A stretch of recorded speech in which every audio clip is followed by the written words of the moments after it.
Hey, everybody, welcome to the Payoff Pitch. This is hosted by myself, Sean Ryan, and the Baseball Llama himself, Eric Zimmerman, my co-author from the Fantasy Baseball Almanac and Draft Guide. Quick little elevator pitch for the Draft Guide. It's less expensive than you're going to find. It's the most up-to-date. We have bets to the Dodgers already in the Almanac. No other publication is going to have that, everybody. We give you free in-season advice, which means you buy the book, you get a promo code, you get a direct line into me and Eric. Eric is a baseball nut. He knows every team, the organization, the farm system, everything. I'm an analytics guy, so the two of us layered together, we put a nice little product out there. But today we're talking about the Colorado Rockies. Always an interesting team, right? The ball can fly in that park. Interesting pieces. Eric and I are going to kind of dive in. So I'm just going to list off, I pulled up our rankings, and in our draft guide, we do a tier, right? Obviously, Arenado's tier 1. Yeah, he's a stud, right? You got Trevor Story, who's a stud at shortstop. You get Blackmon, who's a stud in the outfield, although sometimes overlooked because he just, he's getting older, but he's like a fine wine, keeps getting better with age. You get Marquez, took a little bit of a step back this year. You get John Gray. Interesting pieces everywhere, Eric, but let's talk, and let's just start offensively. Talk a little bit about Arenado and his star power. Oof, man. He's had an interesting offseason, as most of you probably have read, with his whole kind of, let's call it a war with their GM right now. He's not thrilled with the way the team was constructed. I think he was promised a lot more competition in this team than they added. And that's when he signed that big deal, and now he kind of seems to want out. He's still going to put up, a big year, especially in that park. He's among the best third basemen in the game, if not the best. So yeah, get him early. That's really all you need to say about Arenado, is get him when you have the chance. Yeah, and so we have a couple years of stats on him pulled up here. 104 runs 2018, 102 runs last season 2019, 185 hits, 31 doubles, 41 home runs, 118 RBIs, 3 stolen bases, 62 bases on balls, walks drawn, only 93 strikeouts, 315 batting average, 5.9 WAR. Yeah, like you said, I mean, how long do we have to talk about this guy? I mean, when you got a stud, you got a stud. So tier 1 prospect, the number one, if not, the number one, certainly in the discussion for best third baseman in the game. Now, Trevor Story's an interesting one. He's a guy I have on my roster, but we only keep 7 year to year. Our league, Eric, that we participate in is very pitcher dominant. So I'm actually going to be letting Story go, which is a shame because he's a phenomenal player, I think, as well. For us as a tier 2 prospect, I know Rockies fans have here tier 2. You think Trevor Story is tier 1. That's not really what we do in our fantasy guide. We're talking about fantasy draft strategery, as George W. would say. Fantasy draft strategy. So it's not always about how good the player is in the major league level. It's about, tactically in the draft, what can you maneuver in and out of? And like I said, kind of we always kind of go pitcher dominant. So that's why a guy like Trevor Story, who's very, very good, drops to a tier 2. But Eric, why don't you talk a little bit about Trevor Story, and then we'll move it to Blackmon after that. Yeah, I mean, this is a guy you can hit, plain and simple, and he's actually getting better defensively every year. He's really, really a good young player, just 27 at this point, and 35 homers last year, pushing 100 in the average, which means he's bringing down the strikeouts a little bit. They're still going to be a little high for a guy of his stature, but he more than makes up for it with everything else he does. I think there's a few puns about his name in there, so I'm not going to get into that now. But Yeah, we have them all in the book. We don't need to go in there now, right? Yeah, I mean, you mentioned you're letting him go, and based on what your team looks like, I don't necessarily blame you, but I'm kind of glad you are, because a guy like that getting into our draft, which basically will start in round 8, he's going to be sitting there. He's going to push. A lot of people are going to try to jump on him early, which means by the time I get to my pick, there might be a better pitcher or someone else waiting for me. So last year was funny. Last year was a big learning experience for the baseball league because for people who don't follow these podcasts that I do, Functional Sportsaholic, and get paid. I do the Fantasy Football Almanac and Draft Guide. I do that solo.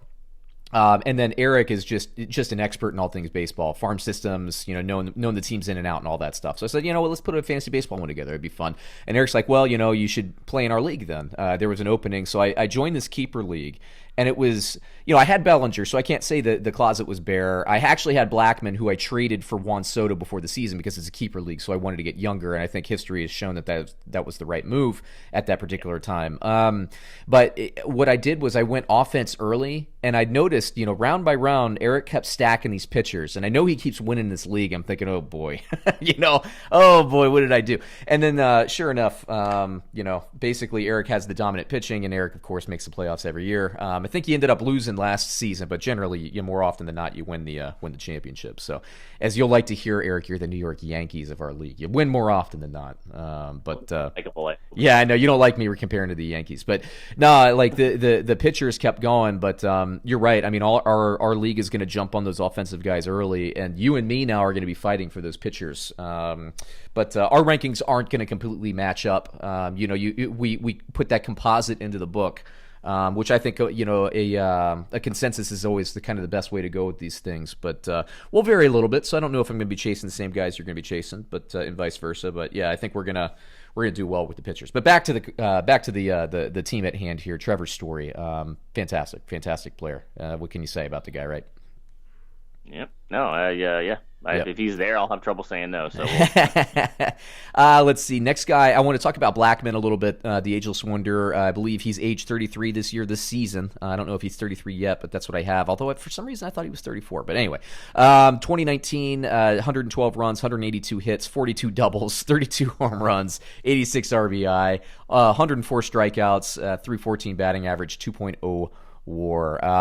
Now he's a guy on. We'll see, because I think he'll be there in our draft.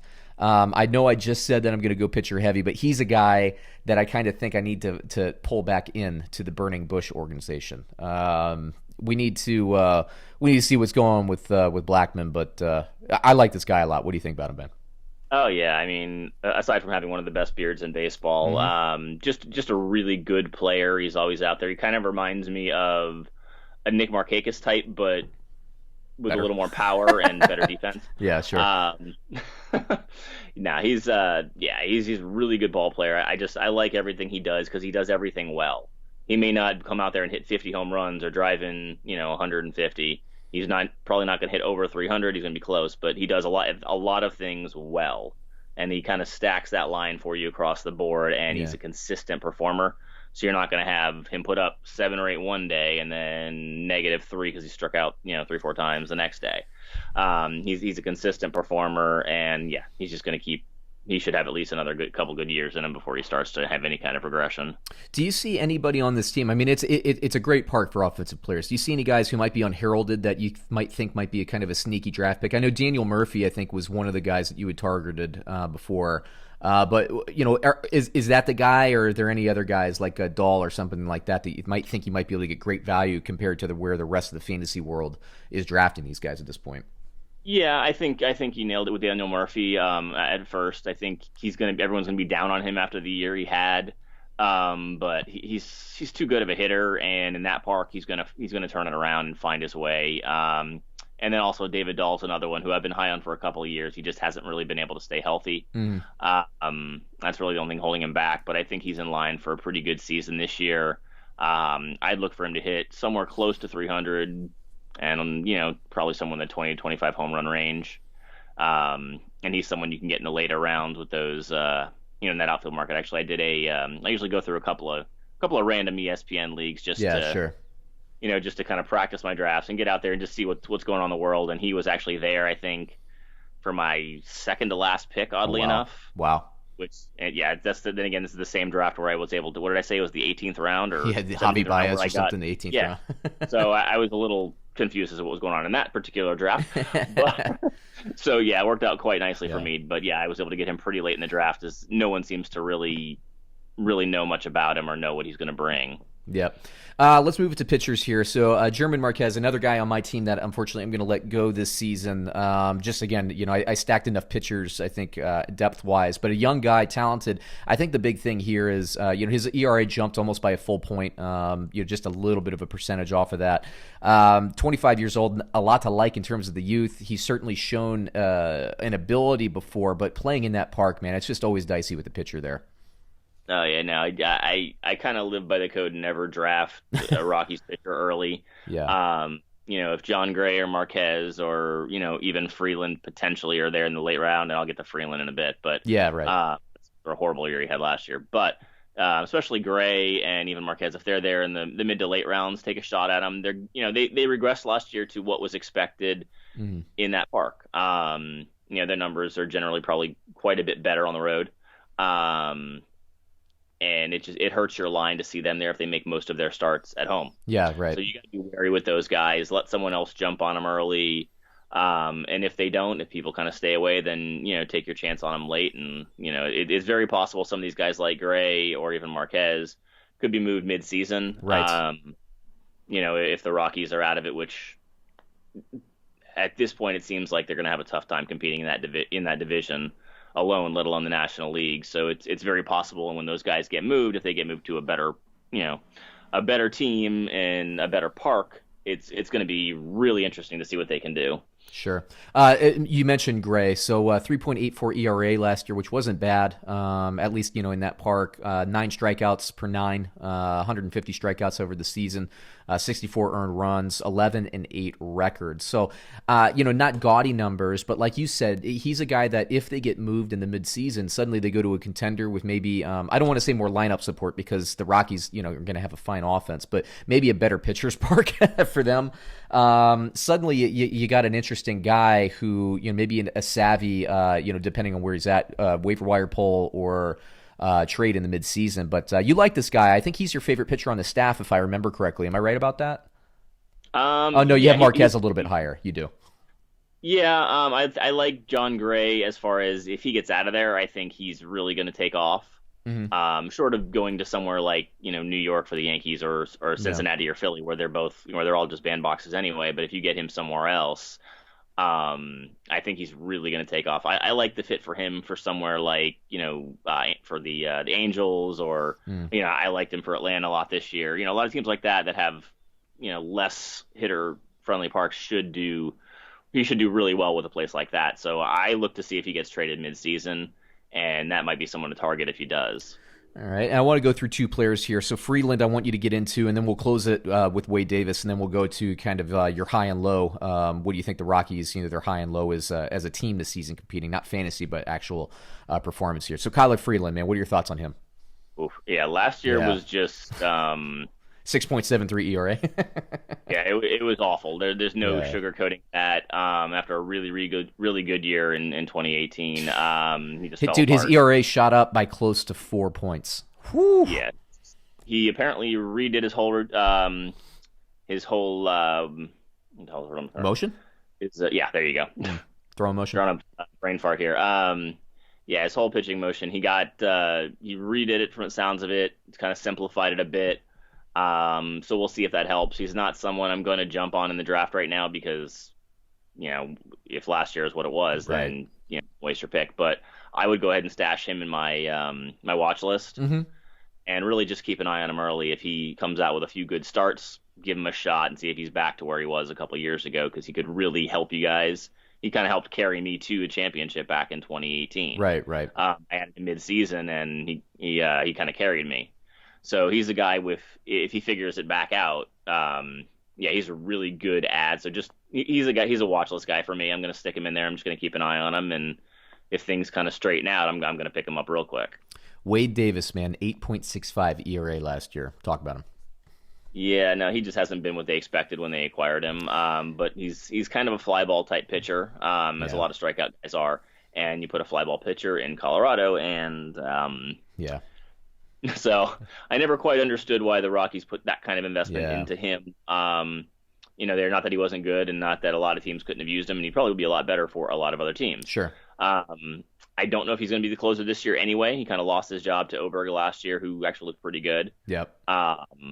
But I'd be hesitant with any closer in Colorado, especially with the team that's in such a tough division and is likely not to be playing for a playoff spot, barring a lot of things going really, really well. Sure.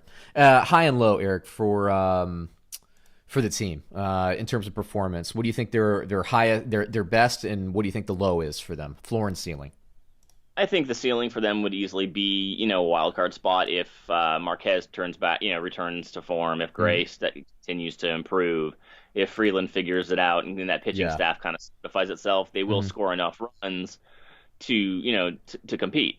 It's a big question with pitching. It always has been for Colorado, but I think if things kind of break their way, or and I think a lot of it really hinges on Freeland, because Marquez is still going to be good. Gray is going to be good. they could always be even better. But Freeland, if he kind of adds that extra, piece to that rotation, it kind of makes him a little more formidable and gives him a chance to compete with guys like Arizona and Washington and some of the guys in the Central for that wild card spot. Yeah. Not to mention the Padres in the own division too. I'm looking this division up and down. Very, very interesting team. So, hey man, as always, thanks for joining. It's the Payoff Pitch. One more quick little plugs: the Fantasy Baseball Almanac and Draft Guide. There's a link in the show notes below. Click it. Read the reviews. We're not full of crap. You can see that you get a direct line into me and Eric. That's part of the service. Keyword there, service that we run for this fantasy baseball stuff that we do here. It's season long. You can email Eric. You can email me. You can get updated rankings. We keep our book up to date. Once again, we're the only publication out there that has bets on the Dodgers. We republish when we have these updates, so you can always be current. It's awesome. So there you go. We'll catch you in another episode soon. Thanks everybody for watching. Please like and subscribe, and we'll catch you in another one. Thanks.